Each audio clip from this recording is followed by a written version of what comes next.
राम राम राम राम राम राम राम राम राम नारायण नारायण। संबंध तीनों गुणों से रहित निर्द्वंद्व आदि हो जाने से क्या होगा, इसे आगे के श्लोक में बताते हैं। यावान अर्थ उदपाने सर्वतः संप्लुतोदके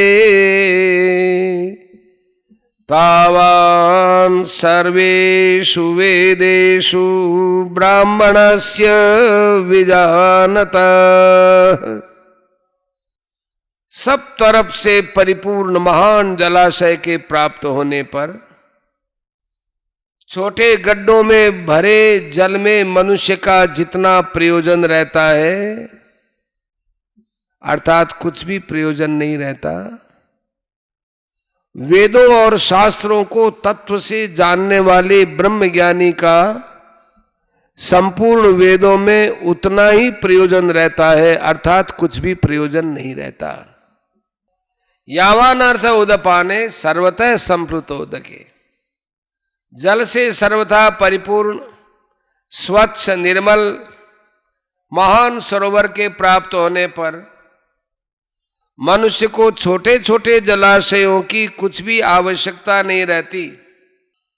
कारण कि छोटे से जलाशय में अगर हाथ पैर धोए जाएं तो उसमें मिट्टी घुल जाने से वह जल स्नान के लायक ही नहीं रहता, और अगर उसमें स्नान किया जाए तो वह जल कपड़े धोने लायक नहीं रहता। यदि उसमें कपड़े धोए जाएं तो वह जल पीने लायक नहीं रहता।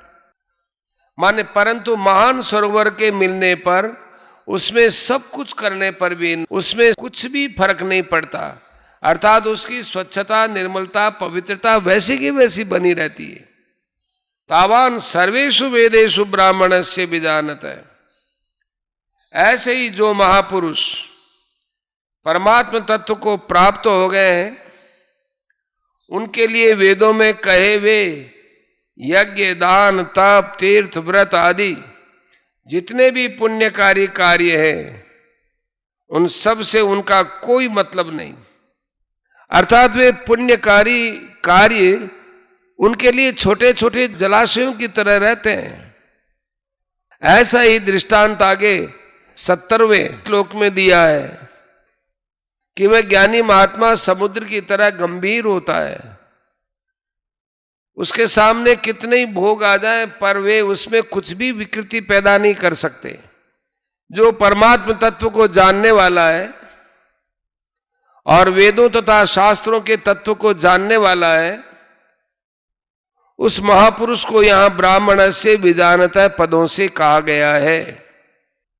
तावान कहने का तात्पर्य है कि परमात्म तत्व की प्राप्ति होने पर वह तीनों गुणों से रहित हो जाता है, वह निर्द्वंद्व हो जाता है, अर्थात उसमें राग द्वेष नहीं रहते, वह नित्य तत्व में स्थित हो जाता है, वह निर्योगक्षेम हो जाता है, अर्थात कोई वस्तु मिल जाए और मिली हुई वस्तु की रक्षा होती रहे ऐसा उसमें भाव ही नहीं रहता।